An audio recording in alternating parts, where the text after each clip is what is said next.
Hola a todas, todos, yo soy Naomi Villa y esto es Loca Feminista.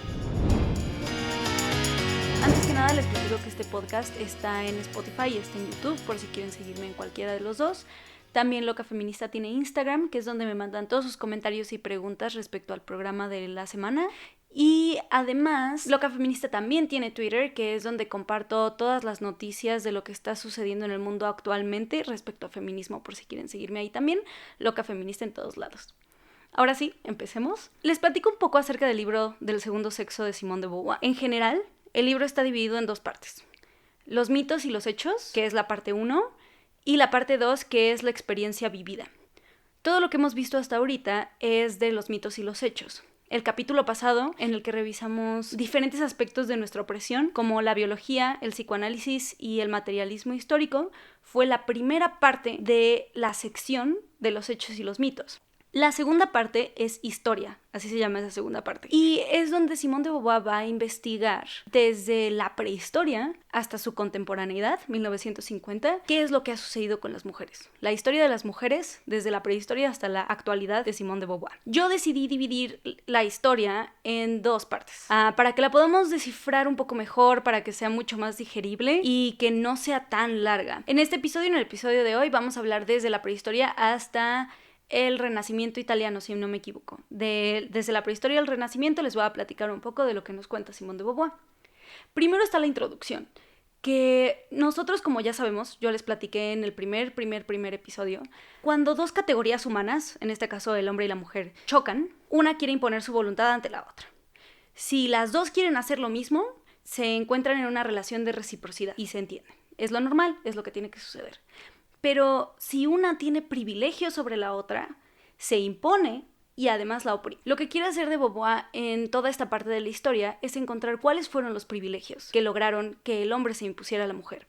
Porque entendemos que es normal que haya querido hacerlo, pero ¿cuál es el privilegio que le da ese derecho y esa autoridad? Algo que sabemos según los relatos como de Heródoto y lo que sabemos de las mujeres de las Amazonas es que sí existían muchas mujeres fuertes, robustas, que peleaban en la guerra, que eran crueles, que eran sanguinarias, que, se relata que hasta se comían los hígados de sus víctimas.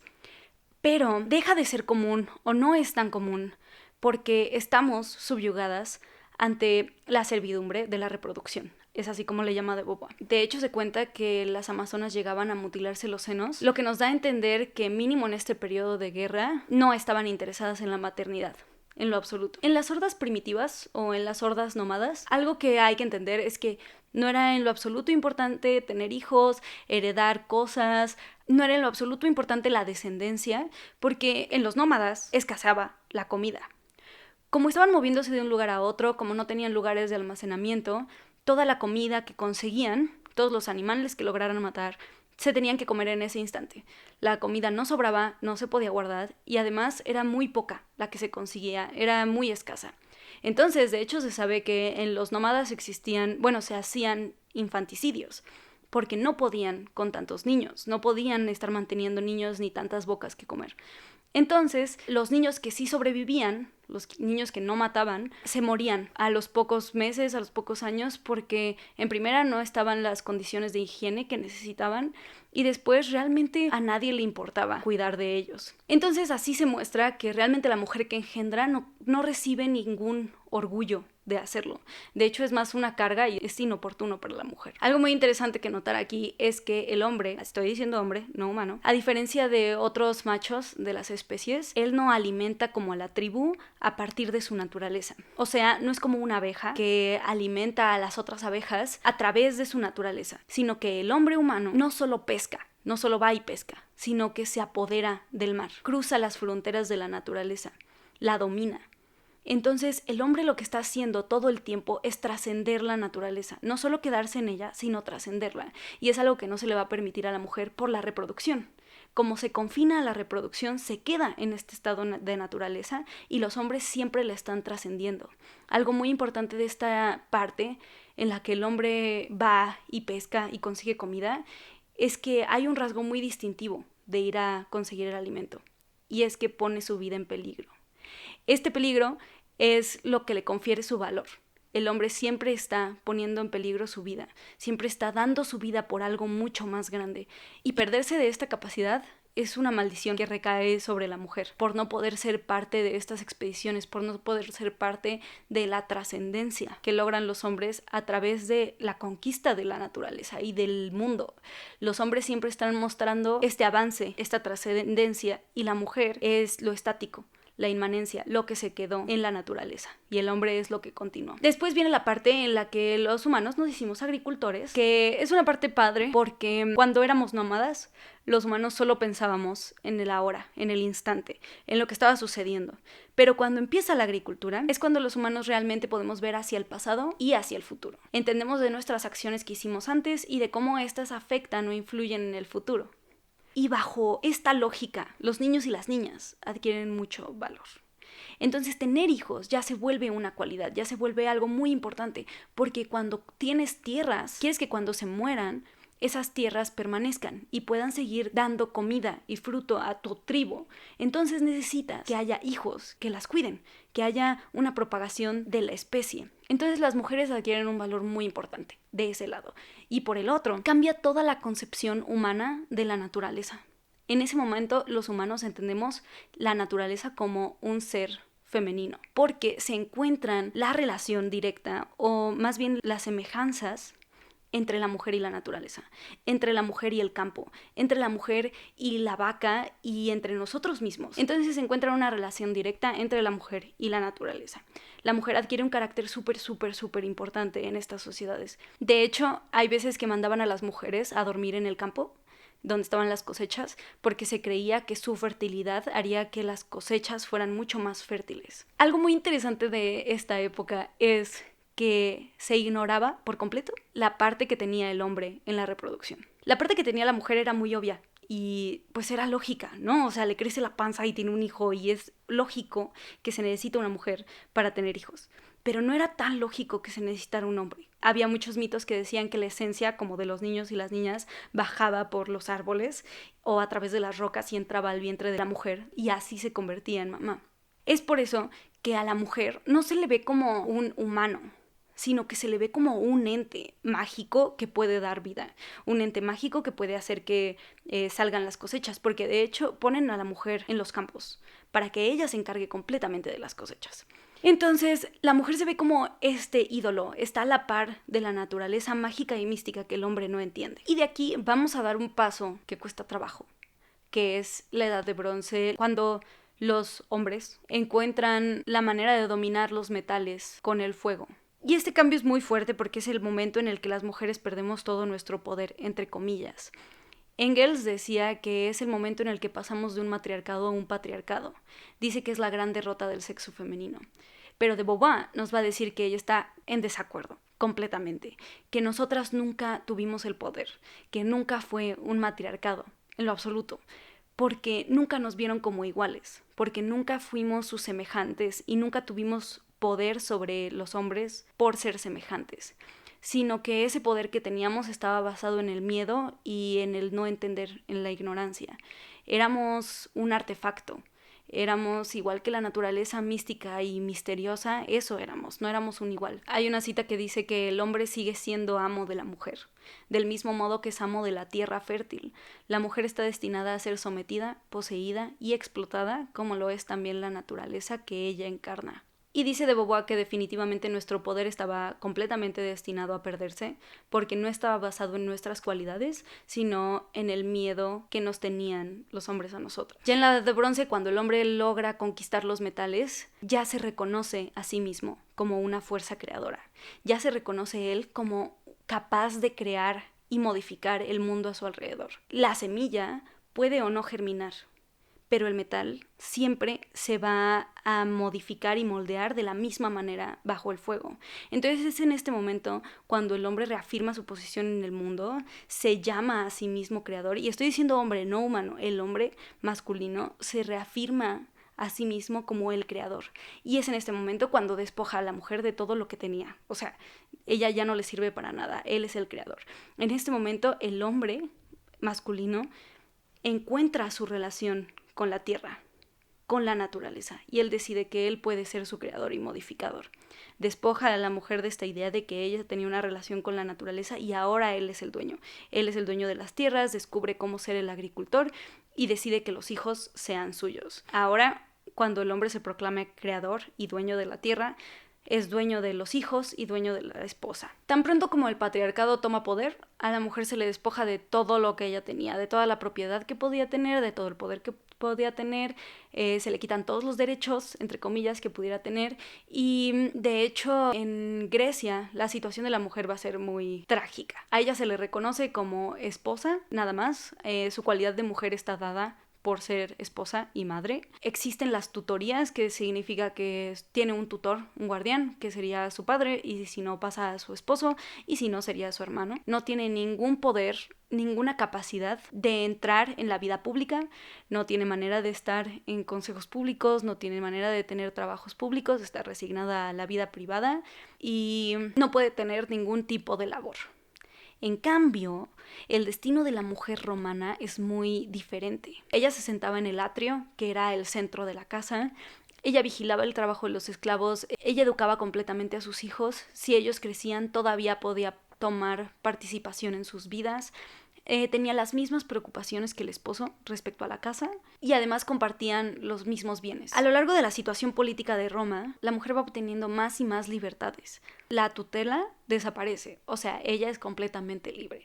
No está bajo el mandato de su esposo, ni su hermano, ni su padre. Y además entra la dote, que es como una herencia que le dejaba el papá a la hija. En cambio, en Grecia pasaba a las manos del hombre más cercano. En Roma no, era completamente de la mujer.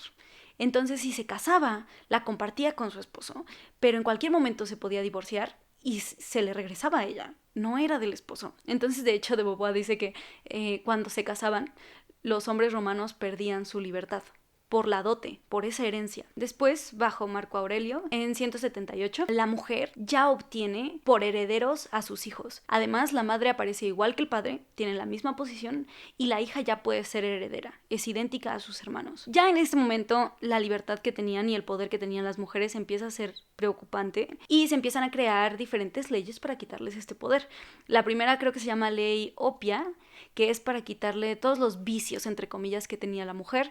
Ellas se manifiestan y no pasa la ley. Así hubo varias que trataban de quitarle cierto poder a las mujeres, pero realmente ninguna hizo un cambio suficiente. Es en este momento cuando la mujer romana ha logrado la máxima emancipación de su sexo. O sea, ya es lo máximo libre que puede ser, entre comillas, ¿no? Y es aquí cuando sucede lo que les conté en el primer episodio. Es aquí cuando se proclama la imbecilidad y fragilidad de su sexo. Es aquí cuando los hombres ya no encuentran ninguna otra manera de justificar la opresión. Como ya no se limitan sus derechos por ser hija o por ser esposa o por ser hermana, es aquí cuando se le limitan por su sexo.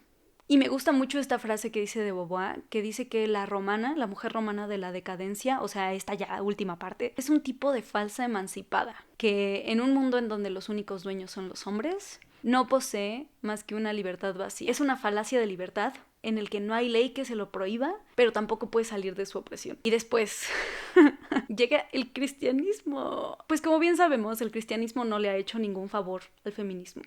Pero por si les hacía falta que se lo reafirmara, traigo bastantes citas de padres de la iglesia que no han hecho nada más que ayudar a la opresión de la mujer.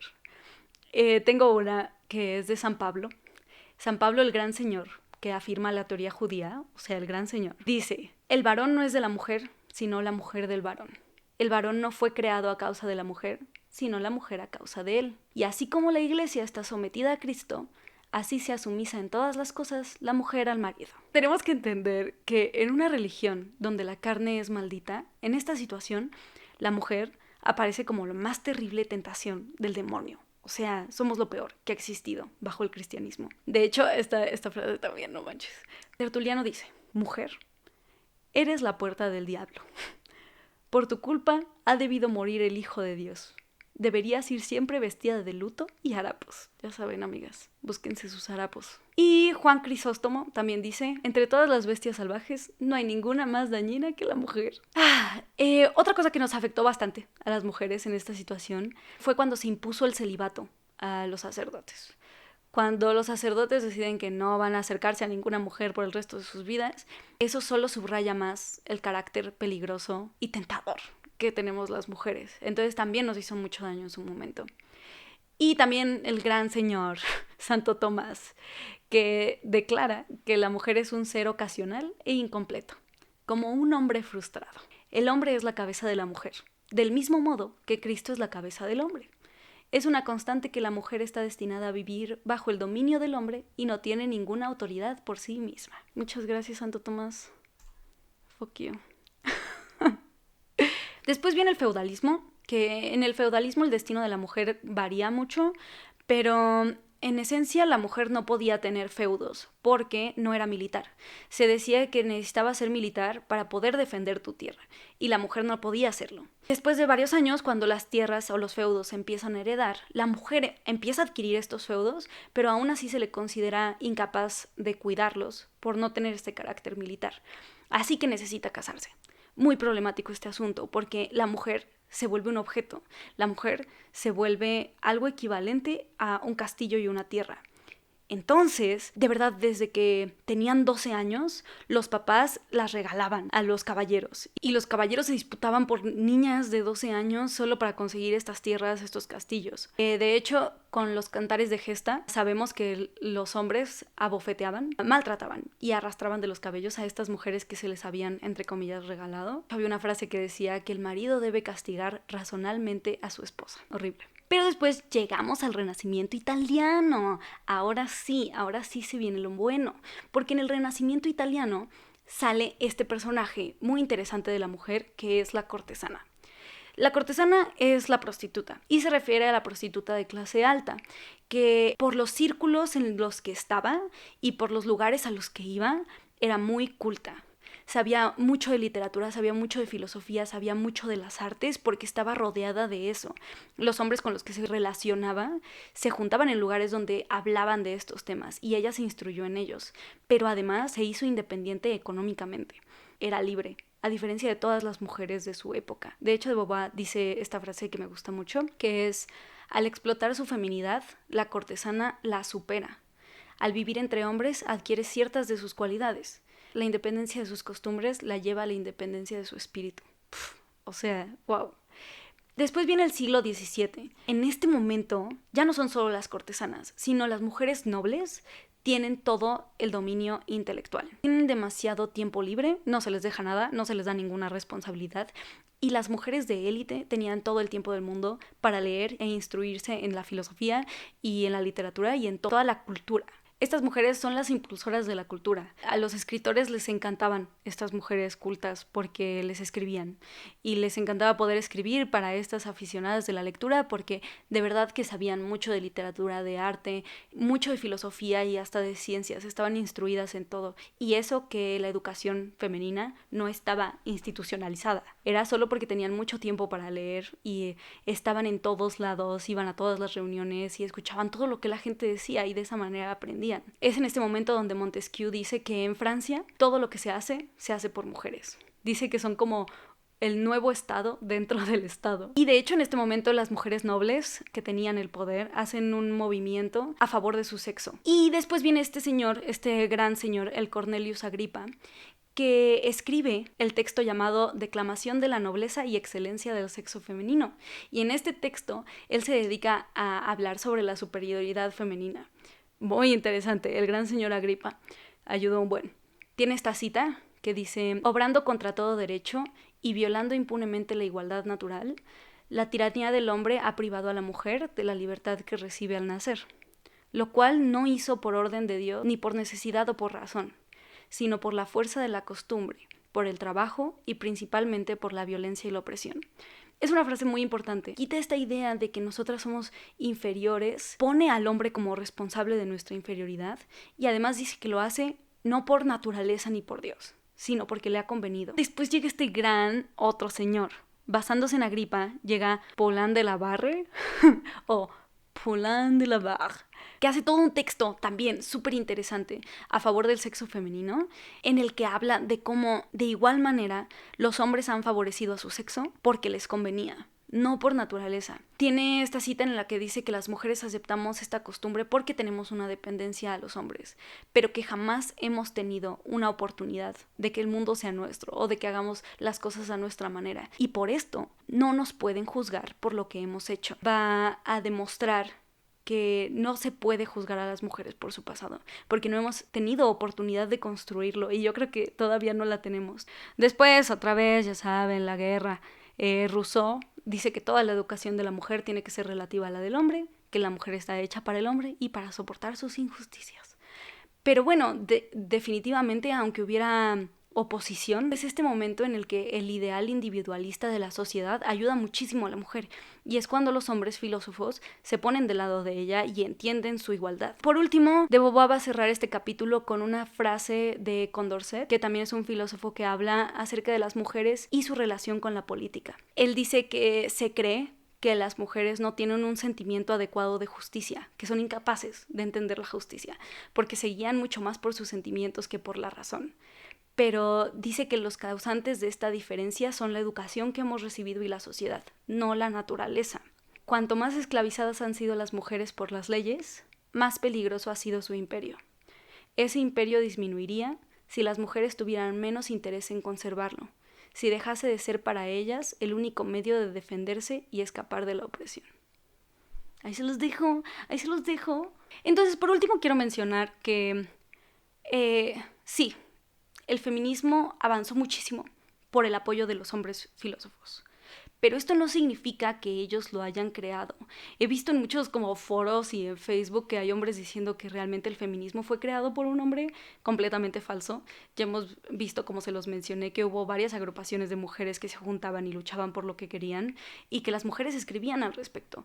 Pero como eran mujeres y no hombres, nunca tuvieron la difusión que necesitaban. Y realmente en este momento esa ayuda y apoyo de los hombres fue crucial para el avance del feminismo.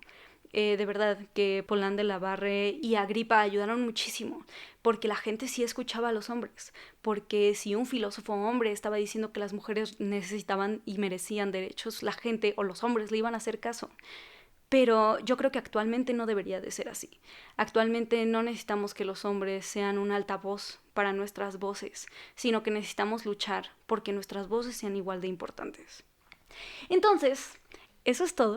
Espero que les haya gustado mucho, espero que hayan aprendido algo nuevo, algo que no sabían acerca de la historia de las mujeres, que tal vez haya cambiado su perspectiva respecto a ciertas cosas de la historia, respecto a ciertos autores. No manches, el de Rousseau me impresionó muchísimo. Si les gustó, ya saben, pueden dejarme un comentario en YouTube, pueden mandarme un mensaje por Instagram. Si tienen alguna duda, también por ahí les puedo contestar sin problema. Esta semana quiero darle un súper agradecimiento a Ana Luisa. Me ha apoyado como no tienen idea, los comentarios que me deja son increíbles, me encanta cómo apoya este podcast y me apoya a mí, me echa tantos ánimos y me da muchísima fuerza y motivación para seguir. Muchas gracias, Ana Luisa. También muchísimas gracias a todos y todo el apoyo que han dado, todos los comentarios que dejan. Espero que esto les siga gustando y que les siga sirviendo mucho. Ya saben, de verdad que este es un camino difícil, pero no estamos solas, estamos juntas en esto y las veo la próxima semana.